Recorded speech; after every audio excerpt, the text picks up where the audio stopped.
The Dorkening and all affiliated shows are not intended for anyone under the age of 18.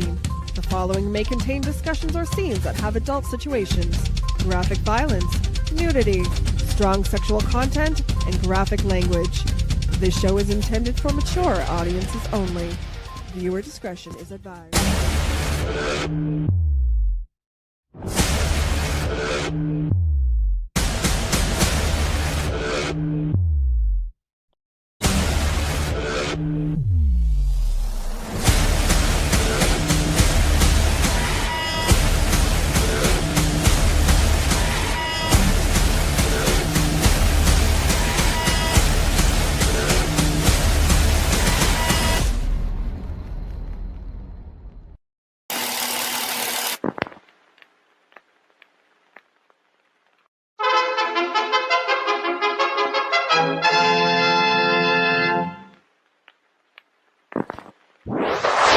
Persons under 18 will not be admitted.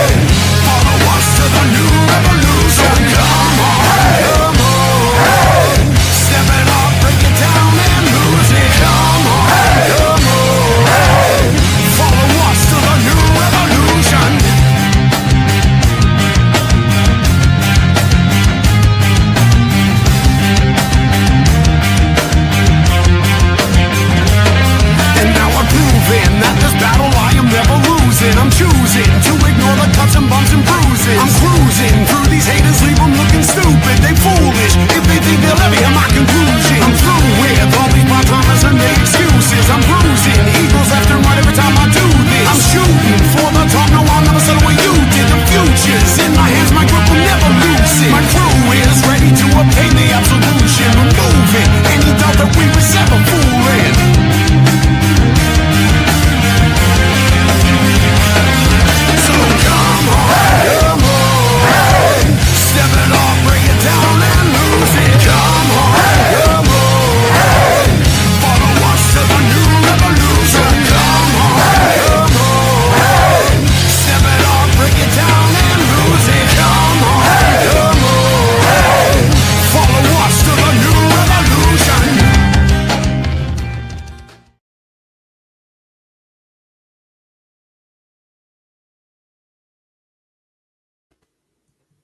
What's happening, everybody?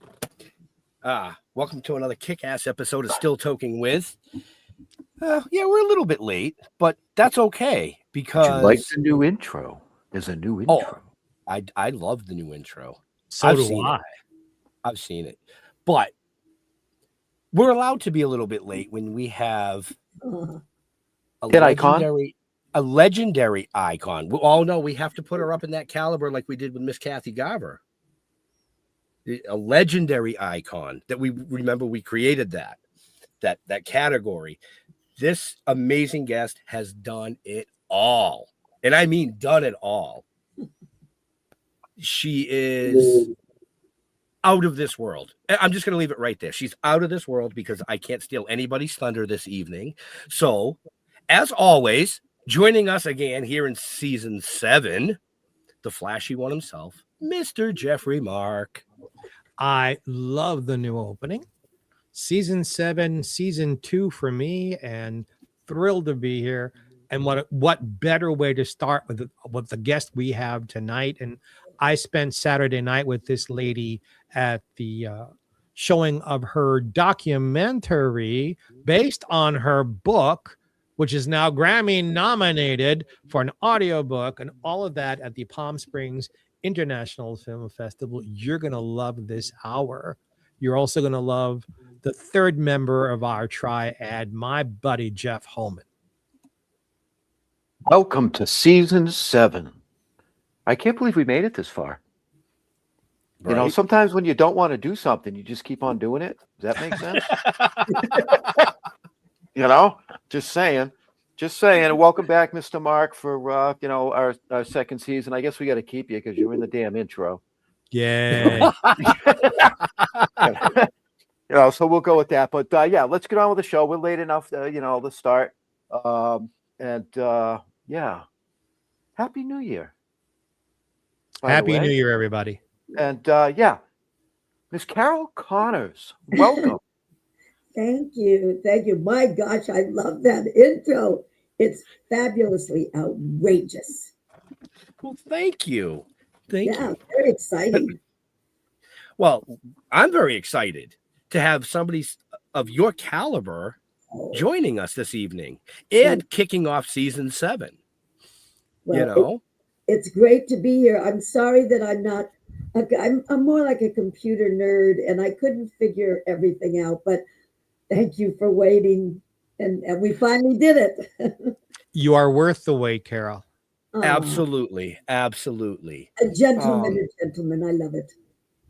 So we are gentlemen, but I was reading some stuff today, and I'm going to go right into it because I have to. I did it to Mr. Jeffrey Mark too. You dated Elvis Presley?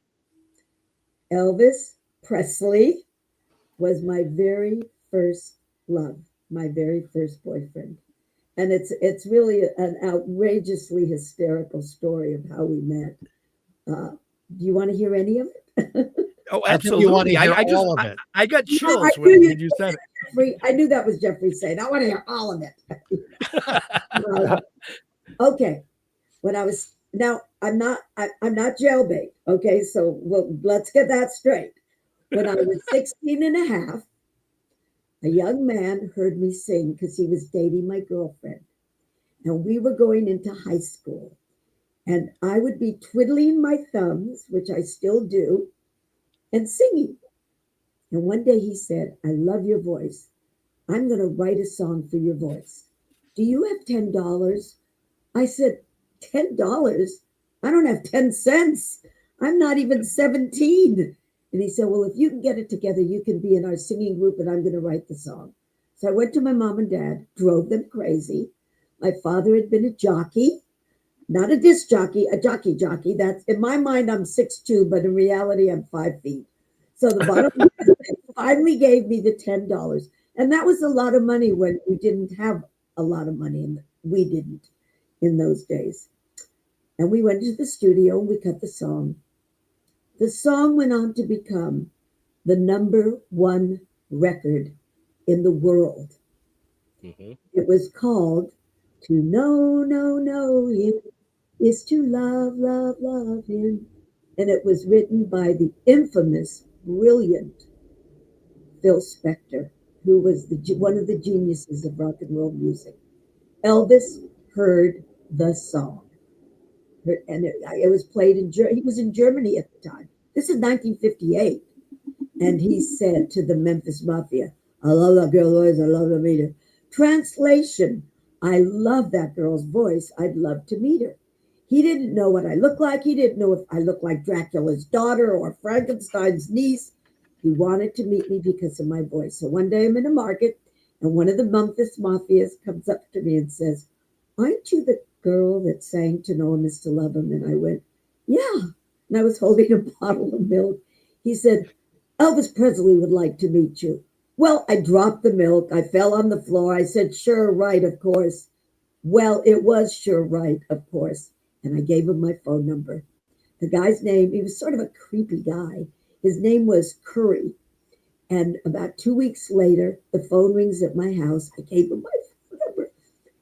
And my mother answered the phone. Now, this is my mother. Anetala, that's my real name. Anetala, there's an Elvis Presley person on the phone for you. So I took the phone from my mother, and it was Curry. And I went up to meet Elvis. When I finally got there was this, I love cats. He was like a beautiful cat. He was just, his movements were so fluid. And I felt like a little mouse. And he came up to me and he said, so why translation. So why'd you name the group the Teddy Bears? And I went, what am I going to say? Maybe I should sing it. So I went, just want to be your teddy bear. And that started our love affair. I went with him for 9 months. Didn't have a baby. I was too stupid, but I went with him for 9 months, stayed friends with him forever. I went to one of the last performances, and he congratulated me for Rocky. And I believe, and Diane Warren believes, and Talia Shire, all three of us, and we vote in the Oscars, we all believe that if he would have done A Star Is Born, because he was offered the role, and Yeah. Parker turned it down. And if he would have done that, we all believe that he would have been nominated for an Oscar, and I believe he would have won. I have a question, Carol. I've never asked you. Lived, or he would have. I believe he would have lived. I agree with you. I agree with you. But getting back to that 9 months there. Now he had already met Priscilla at that point. Priscilla, yes, he had, but And Sandy Martindale was also in his life. I don't know if she was in. I think she was after me, if I'm not mistaken. I think, but this was 1958, 58 and 59, and he was in Germany at the time when Right. he heard the record. To know him was to love him. I just changed that one word. What can I That's say? okay. You're allowed to. Right? It's your song. You're entitled to do anything you want with it. Yeah, Phil will probably come and hit me over the head if he could, but that's he's passed on. I said to Yeah. Dominic Dunn about Phil Spector because Dominic Dunn had that wonderful series, and I was on it, and he's asked me my opinion, and this was my answer, and to this day I believe it. As a man of music, Phil Spector was 100 plus, but as a human being, he was a -0. He was like Bengali. It's in the book, in my book. It's in the audio book. Kathy Garvey had to say that. Garver, and I love her. She's so sweet. And it's also in the documentary. There's a whole thing about the documentary about that. Right. So you bring up the book, folks. For those of you watching now, watching later, or listening to this later, the book is called Elvis, Rocky, and Me. The links for that book are in the show notes up above or down below, depending on where you are watching or listening to us. Ben, slow your brain down. I can't. She's an iconic legend. I'm sorry. I'm just kind of. I'm loving watching Ben be a fanboy. It's a lot of fun. I don't fanboy over a lot of people. No, Jeffrey. he You doesn't. know that. I think there's only been 3 to date in my life that I have got a little nervous around because of that caliber. You know, Kathy Garver was one when I first met her. Oh crap! She played Wendy on the Addams Family. Lisa Wendy- Loring. Lisa Okay. Loring. Yeah. I don't We know. interviewed. Yeah, and the great Carol Connors. Oh, thank you. I mean, wow. I don't I- think I- of myself as that. So it's very hard for me to get that into my psyche because that's not how I see myself. I still see myself as struggling and, and trying to live my dream. Because, my father always said to my mother, dream on, little girl, dream on. Because my mother had said she was supposed to study opera and be a singer. And of course, because of the war, it didn't happen. And Right. so it's hard for me to see myself except for just constantly trying. I believe that if you don't eat it, sleep it, think it, drink it, need it, dream it, forget it. I believe that for everyone who wants to do something with their life, and most people should and do, they must have laser beam clarity on what they want to do. Doctors, lawyers, Well singers. said. I really believe that. I think one of my sayings. Most of my said. dreams are nightmares. Maybe I should be in horror movies. Or maybe you are a horror movie. I loved Frankenstein, Guillermo del Toro's Frankenstein, because as a child, I was so petrified. But now when I just saw it, I like fell in love with him. Can you believe that? He was so gentle, and they really misunderstood. What a fabulous movie. I can't tell you how I'm going to vote because we're not supposed to talk about how we vote.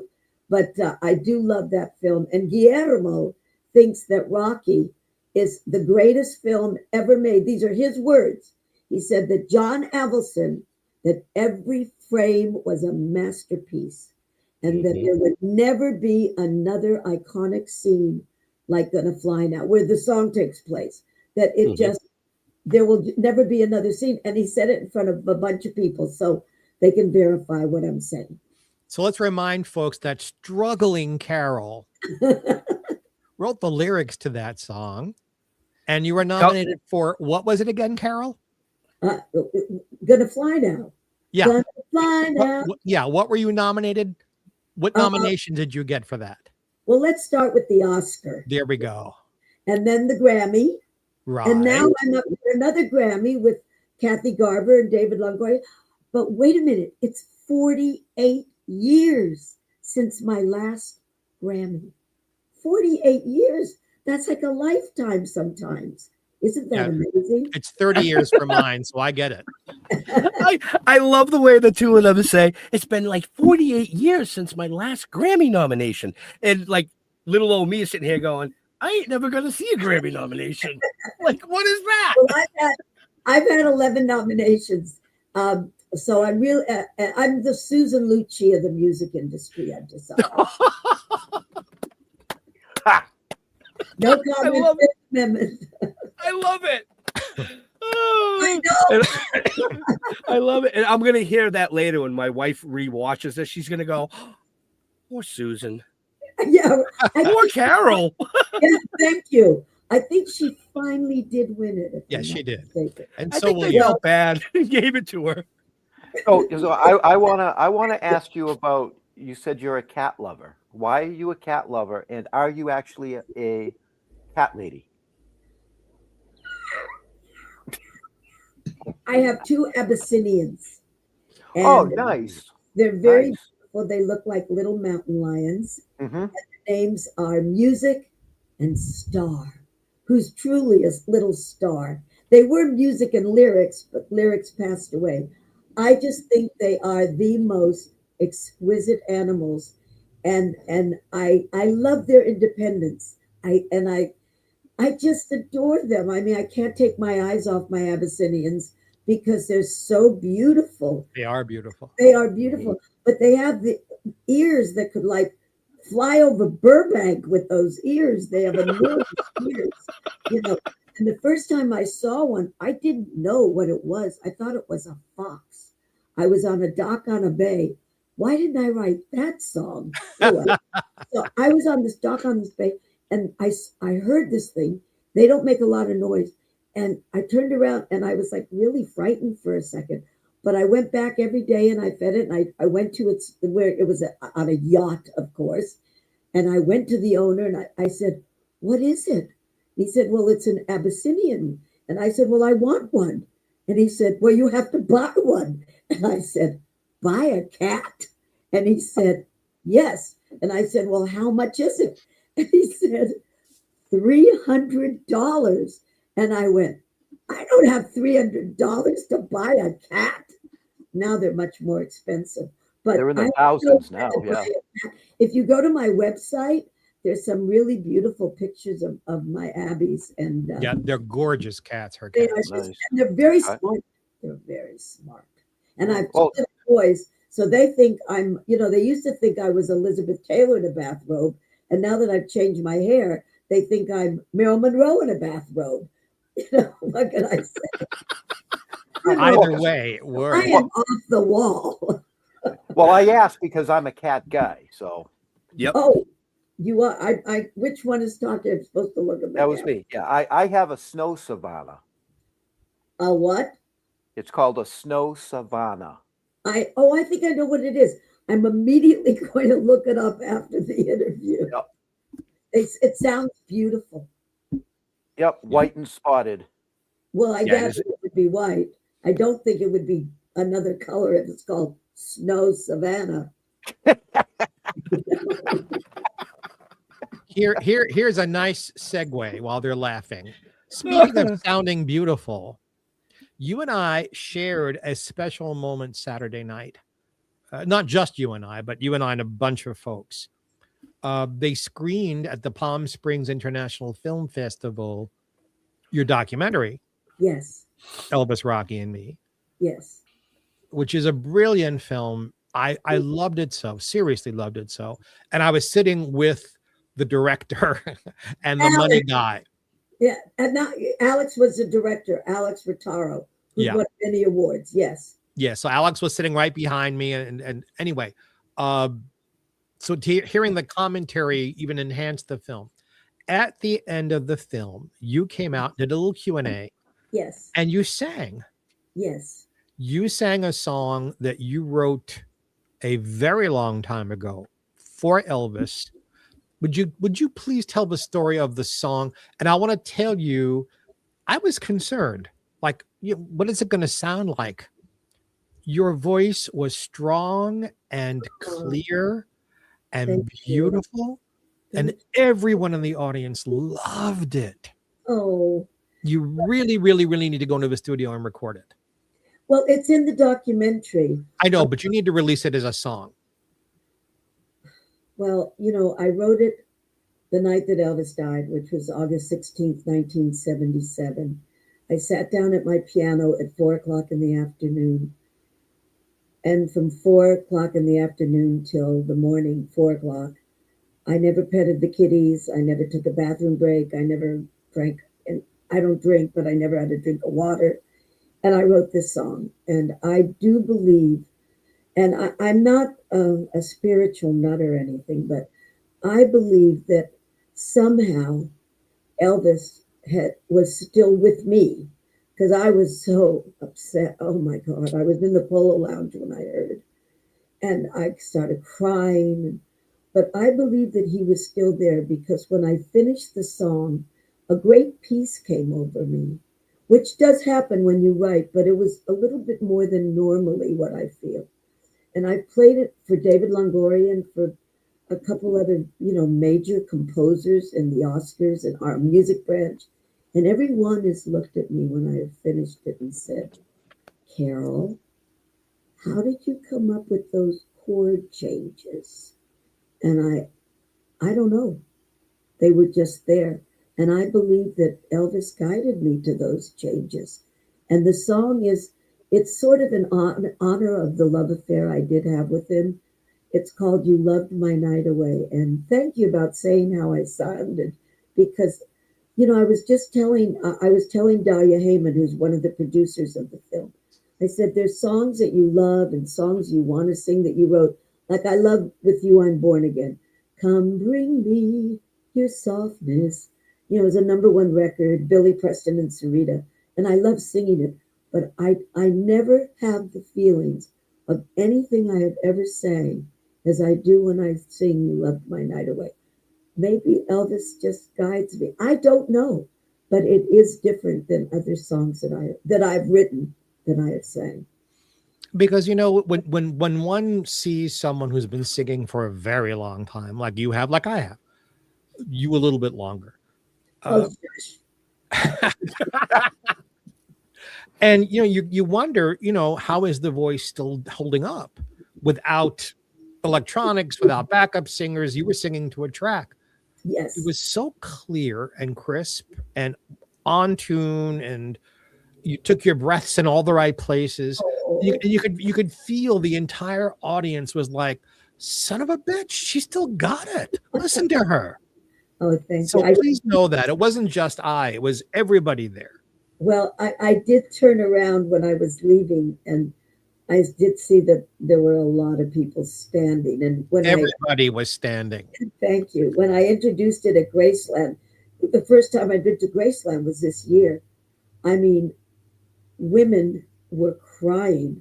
They spent hours, standing there to get my book, to have me talk to them, because, they're really Elvis fans. And it's just a song that's very special to me, and it's from my heart. I don't know what to say. But. I actually have a question about the documentary. Okay. Where can people see it? Well, not yet, because we're just doing the film circuit. Mm-hmm. But if you go to ElvisRockyandMe.com, then you can follow what's going on. hopefully it'll be out this coming year, and I will be eligible for an Oscar. That doesn't mean anybody that I'd get it, but I'd be eligible for that if it for best documentary and also best song, obviously. But there's something very special to me. Thank you, Jeffrey, because it's very special when I sing that, and I have to go to that high note. Yes, But, that's the one I was worried about. So am I. But my father, when I was 14 and a half, my father, I'll never forget this. My dad said to me, Annette, if I ever catch you smoking, drinking, or doing drugs, and then he fell asleep. And so I never knew what my father would do. My uncle and my father could fall asleep at the drop of a hat. And so I've never drank, I've never smoked, and I've never done drugs. And Jeffrey, maybe that's something that has helped me keep my voice, because I've never done any of those things. So I have my father to thank for that. And also the best story is when I got the script for Rocky, and my dad loved boxing. He loved boxing. And Mike Tyson signed my boxing gloves, He's in the documentary.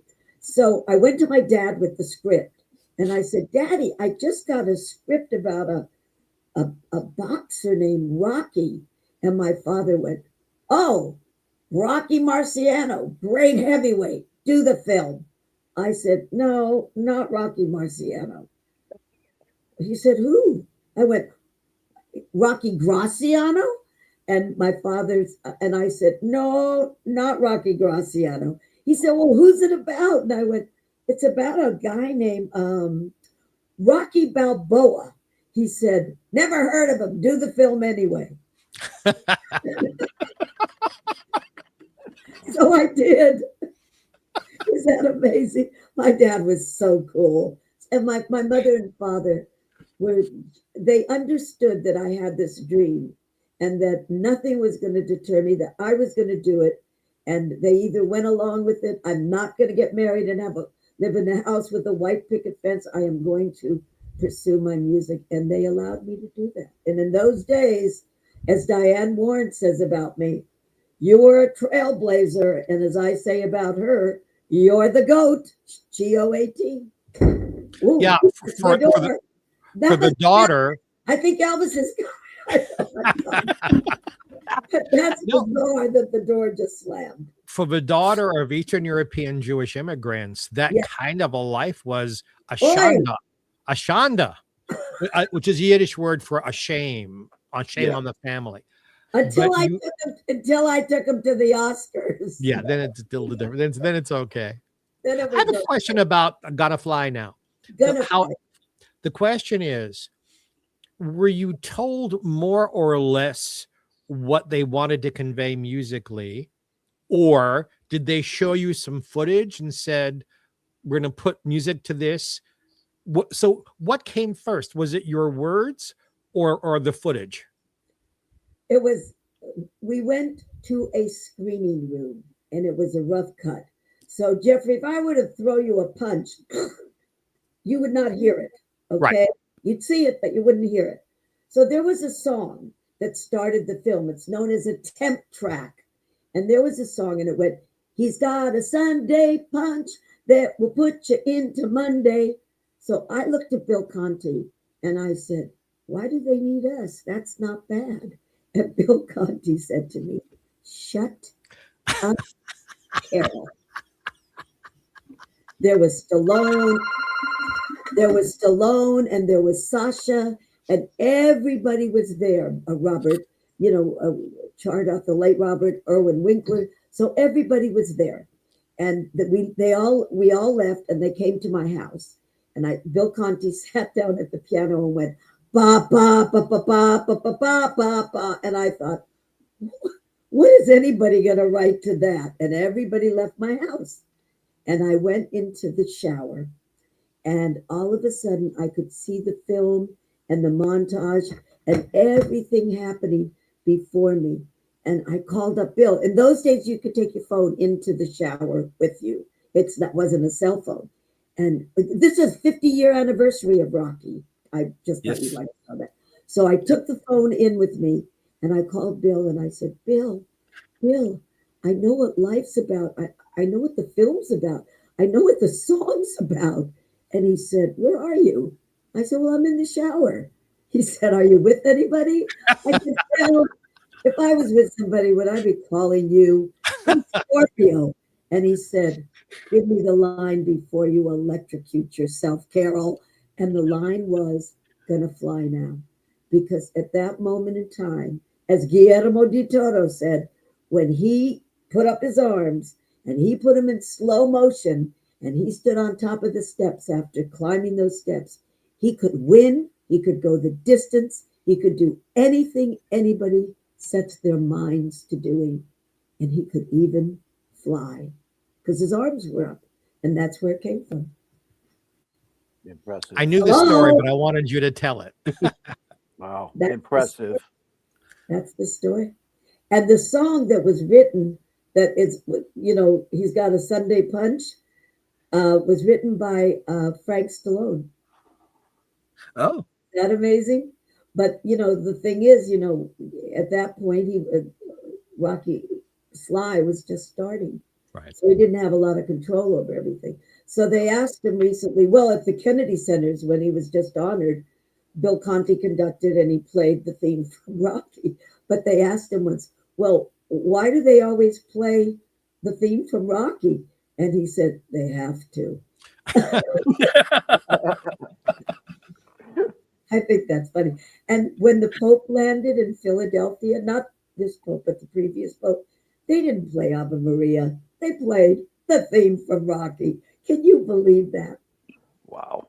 Yeah, so I it's so different to be part of that project. Did you again, know- folks. I'm sorry. I was No, going to go say ahead.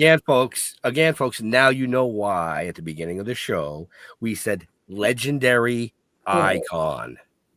Thank you. Thank you. We wrote an entire lyric, but John Avildsen was so brilliant. He did not want to clutter up that scene of the iconic scene of him punching the meat, drinking the egg yolks, running through the streets of Philadelphia at 4:00 in the morning, climbing the steps with too many lyrics. So there are only 30 words that we use from the song. And I remember I'm not name dropping, it's the truth. I was at Sammy Davis Jr.'s, the late Sammy. He lived near me. And I was with my boyfriend, Robert Culp. And I was so embarrassed. It was Rocky 2 and they were playing. And I said, I'm so embarrassed. They only used 30 words. And he said to me, is this Elvis calling me? Elvis! And he said, I love it. I haven't been able to do that in a long time. I need a house phone I again. missed that. I refuse. It's a Little Mermaid phone. Because I'm a scuba diver Oh, with Barbie that's Benson, great. with scuba divers. okay. So, Perfect so segue. Absolutely. Where was I? Oh, I was telling you about, I was so embarrassed because and he said to me, Carol, turn that negative into a positive. In 30 words, you captured an entire film. That's what he said. So Well, Can we talk about Bob Culp for a second? I talk about him a lot. I think about him a lot. He was such a nice man. Yes. Yes. And brilliant. He was Yes. Brilliant. I don't think people realize how brilliant he really was. I know one of Ben's those- still focusing on the Little Mermaid phone. Yep. Go ahead. I'll let you finish talking about Bob. No. Jeffrey jumped in. Finish talking about Bob, then I'll I'm sorry. segue back. Or he's one of those very rare people in show business. I've never heard a bad word said about him by anybody. You haven't met me. He was oh, this is ridiculous. I didn't think I think she should answer it. Don't you guys? I think she should answer it next time it rings and be like, where are you? Well, then don't call anymore, okay? Please, just I'll come get you when I can. Bye. Okay. Oh, that's so much fun. I love it. Oh, I'm kidding. Okay. I don't know who it was. It was the masked grandma. I'm getting crazy here, I think. They are going to put me. How did you? Go ahead. No, I was going to talk more about Bob, but you got a question you're dying to ask. So go ahead. Well, it's not a question. It's kind of a segue into something. So you have the Little Mermaid phone. Yes. I So do. a very good friend of Jeff and mine is Philo Barnhart, who is the creator of the Little Mermaid for Disney.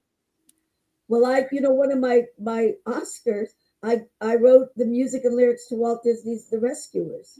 That's where I was going, because Philo also worked on The Rescuers. Yes. I did all the songs. Yes, you did. And that was my segue, Mr. Jeffrey Mark, that you kept interrupting. Yeah. Yep. One of my favorite projects was doing The Rescuers. RESCUE, Rescue Aid Society. I sang on it because they wanted me to sing on it. Shelby Flint was the main voice. I also sang on Gonna Fly Now because we didn't have any money. I made $500 up front. Bill made $2,000. Annie made $500. And I bought my house in Beverly Hills on the backside. But we had no money, so he put me on a half an apple in the back of the recording studio because my voice is more a solo voice than a chorus voice. And I sang Gonna Fly, Fly, Fly. Hello? I was waiting for the phone to ring again. Yeah, me too. Well, I didn't realize I was this popular. Well, so you were also nominated for a let me get this right here, a Golden Raspberry Award. Okay. Yes. Yeah, that's not an honor, but go ahead. I want to hear about that. Well, you would. I was honored because I did a film called Courting Condi. That's how I met the director, Alex Rotaro, because we both had films and film festivals. And he always won and we always lost. And it was a very, very sweet film, but then it became very dark. It's about a guy who was in love with Condoleezza Rice. And what can I tell you? They said that I won for being the worst actress in the film or something like that. I haven't. I've kept it, by the way. Yeah, it said worst original song. I started laughing. I'm like, how dare somebody even do that? Well, it's okay. What can I tell you? I'm living in Beverly Hills and I wrote Hey Little Cobra too and all the other songs. But I was very sad when they gave me that. I was very depressed for about 10 minutes. And then I said, I'm not going to worry for about 10 minutes. Yeah. No, I'm not going to worry about it. There's nothing I could do about it. No. You know, somebody feels that way, then they feel that way.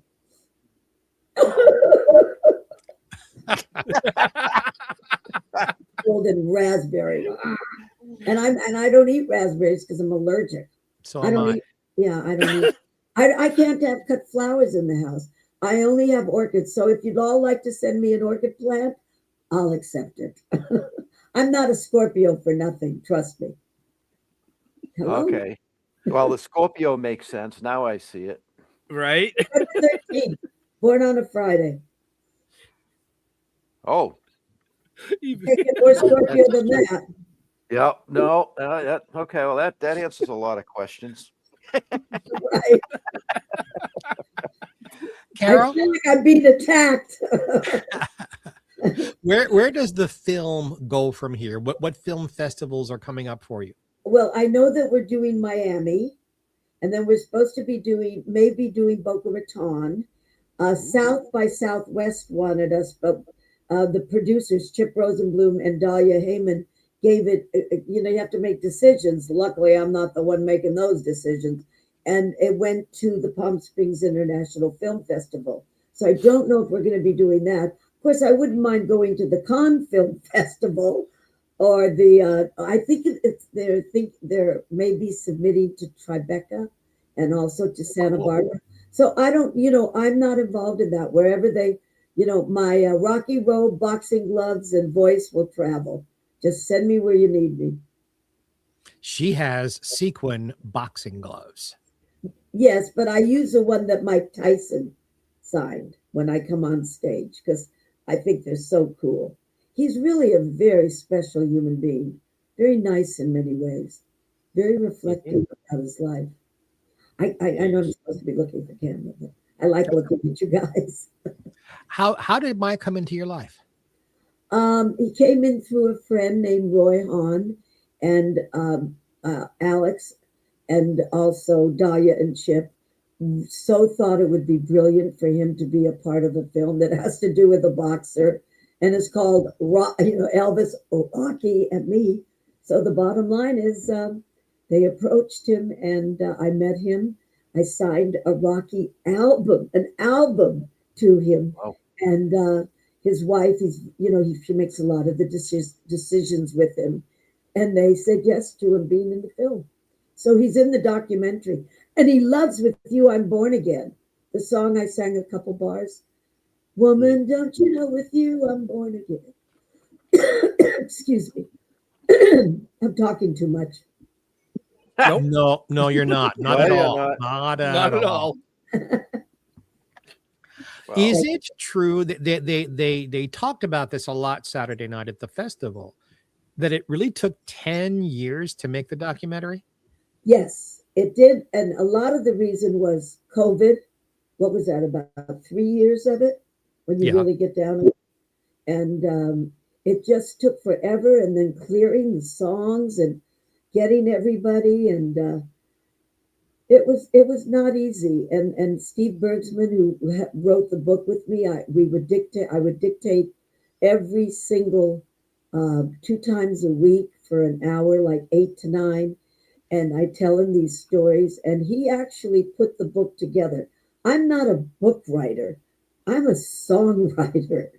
But he took my stories and they're pretty much, I've never seen the whole film. I've only seen bits and pieces.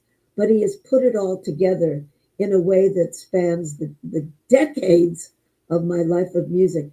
I have a saying, it's music. My life is my music, and my music is my life. I really don't know anything else. I've always been music. And one of the most wonderful moments of my life was when I was able to tell my mother that Placido Domingo had recorded one of the greatest opera singers of all time, because she was supposed to study opera, recorded the first song I wrote for him, co-wrote. And he ended up doing 4 songs. But the best story is when he called me up. I can imitate people. This is Placido. Oh, quiero, quiero, quiero. I said, hi, Placido. How are you doing? He said, oh, quiero. I love the new song. I just need you to change one word. Well, my heart went from here to the floor. And I said, well, what's the word, Placido? He said, oh, quiero. It's not a big thing. It's just a little word. And now I'm freaking out like I did earlier. I said, well, what's the word? And his whole voice changed because they talk very softly. He said, well, when you wrote it, you called it I Never Believed in Love. I said, Placido, that's the title of the song. He said, could you possibly change it to I Always Believed in Love? And I went, ah! And I had to write a whole new song. In 2 days. I did it. You can look it up on the internet. It's called I Always Believed in Love. Thank you, Placido. That was stressful. That's 2 totally different things. No, Kimasabi. I mean, totally different. But that's what he wanted, and that's what he wanted to sing. But you couldn't take that. I was going through a bad love affair. So you couldn't take that negative and just turn it into a positive. No. It didn't work that way. So I had to rethink my feelings, and I had to rewrite I rewrote the whole song. Wow. Just because somebody said change a word. You've mentioned love affairs, and you're not done by any stretch of the imagination. Oh, no, I'm done. I've had enough. Time out. I'm into. But is there one that you call the love of your life? I thought she did that at the beginning of the show with Elvis. Elvis was my first love. My very first, and every girl will know what I mean by this. My very first love. But I think that of all there haven't been that many. I mean, I'm not a floozy. I mean, there haven't been that. I think that the greatest love of my life was not David Jansen, even though he was close. It was Robert Culp. I think it was Robert. because I wrote with you, I'm born again for him. I wanted him to feel that way about me and me, him, and he did.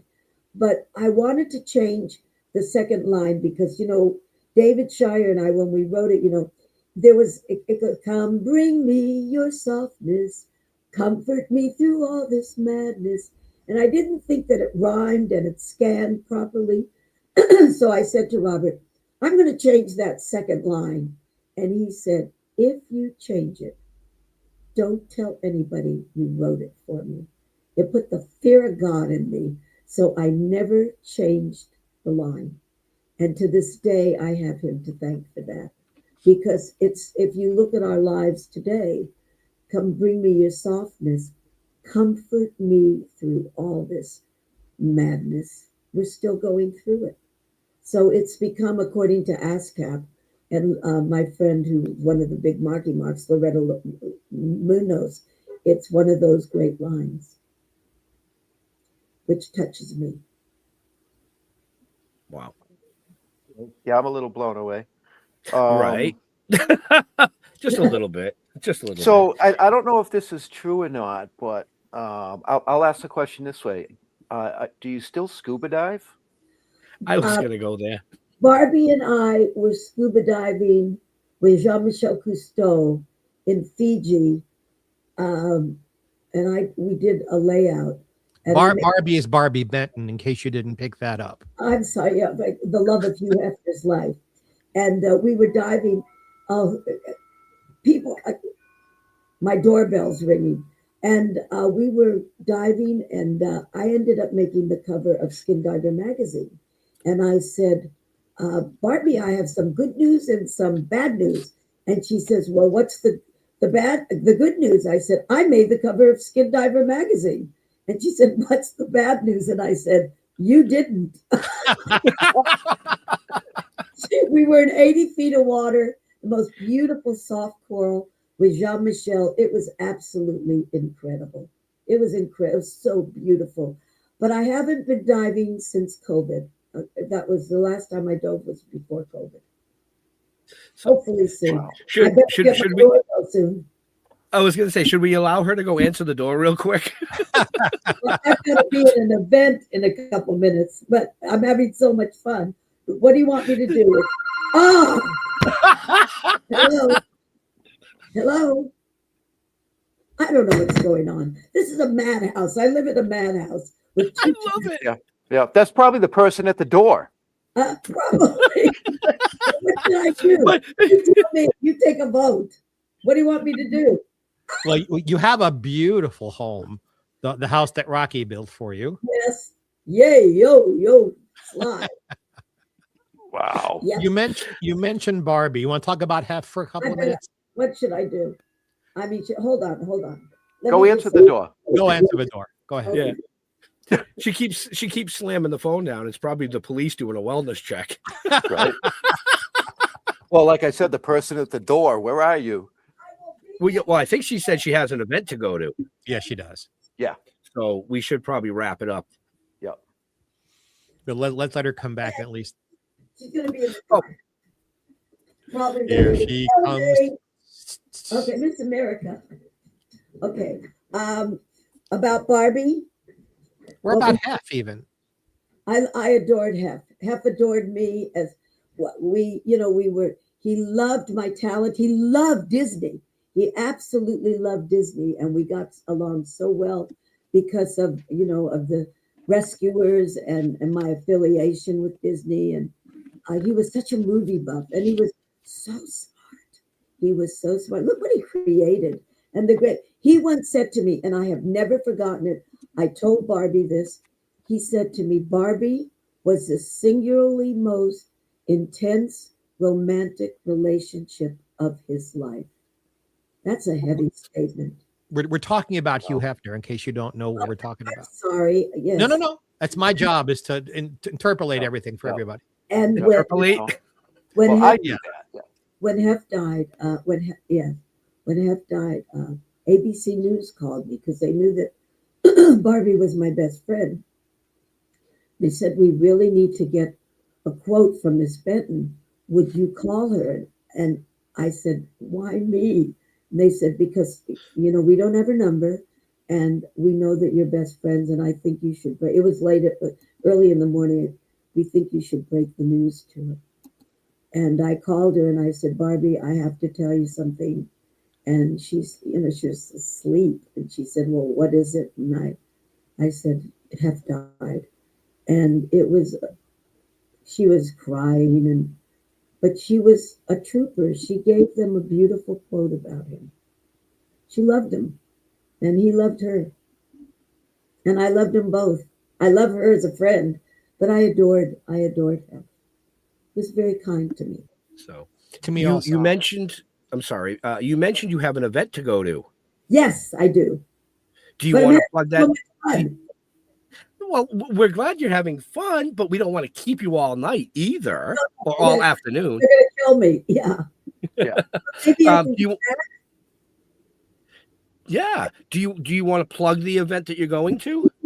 It's for Hamnet, the film Hamnet, and it's in Madonna's old mansion.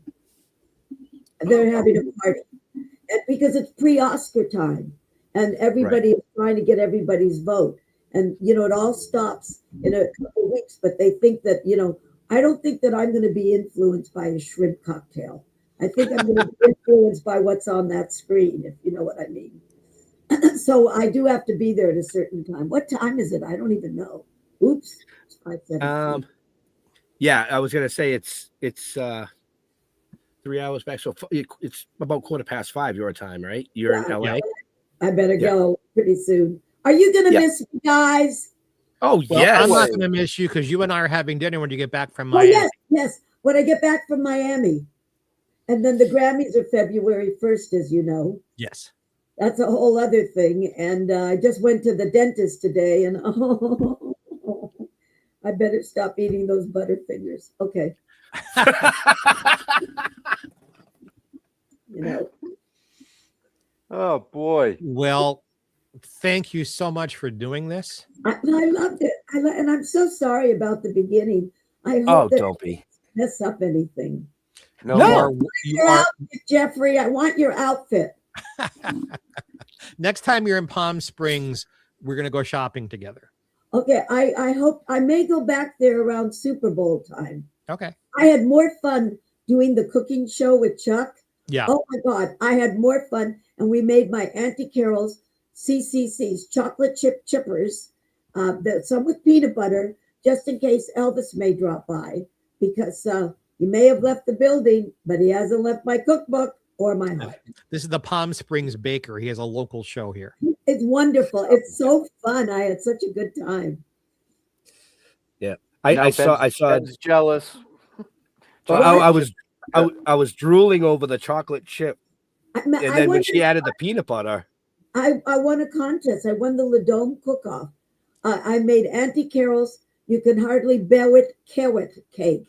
And Hefner, seriously, I have a picture. I can prove it. And Hefner gave me 2 Playboy bunnies. And Robert presented me the cake with me. And I wrote a parody, a spinach souffle, maybe, quite continental. But carrots are a girl's best friend. And I won the cook-off. So I went to Hef and I said, Hef, thank you, because the girls couldn't sit down and they had to stand. They're not allowed to sit down. And I said, I won the contest. He said, of course, your presentation was better than your recipe. And I went, oh. I'll never forget that. My. And on that note, Yes. On that note, folks, we do have to let this amazing guest go do all her other amazing things. So make sure you check the show notes up above, down below, depending on where you're watching or listening to us, to find out more about Elvis, Rocky, and me. The book, the audiobook, the documentary. It's all in the show notes. It's all there for you. All you have to do is click the little link. And if you're a Grammy voter, vote for Kathy Garver and the book. Absolutely. She did a great job channeling me. You know, she really did. Well, you're both 5 feet tall. You know, it works. You're absolutely right. But in my mind, I'm 6'2". Remember that. Right. So I am going to spin us out real quick. Okay. Mr. Jeffrey Mark.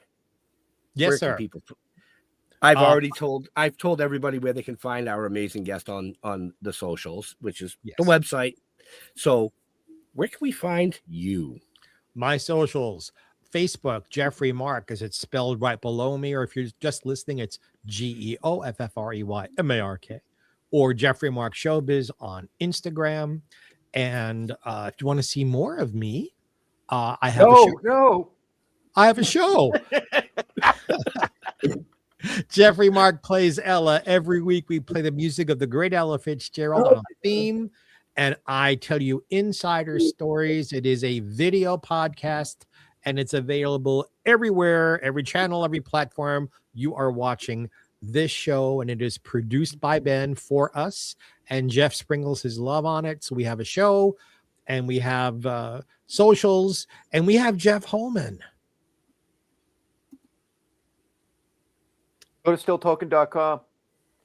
Everything you need to know is right there. I'm Jeff, no last name. Like Cher. Right? Yeah, No? just like. Just yeah. Token with the Dead on Facebook. Give us a like, give us a follow. I am so stoked. Thank you, Carol, for opening up season 7 for us. It's been an honor and a pleasure. Thank you so much. Thank you. I loved it. So again, folks, in the show notes, Elvis, Rocky, and me. It's a trifecta. So if you don't want to read it, you don't have to. You can listen to it. If you want to listen to it, you can watch it. Very good. No, there's no excuse. Right. No excuse. No excuse. Carol, I will see you for dinner when you get back from Miami. Absolutely. Yay. Hey, you. We want to thank Carol for taking time out of her very busy schedule to hopefully entertain you folks this evening. She definitely entertained us. To all our veterans and first responders, we want to thank you for doing what you do so people like us can come up here and do things like this that we do. Stay safe. We'll see you next week. We're out of here. Have a happy. Peace. Yo. So come on.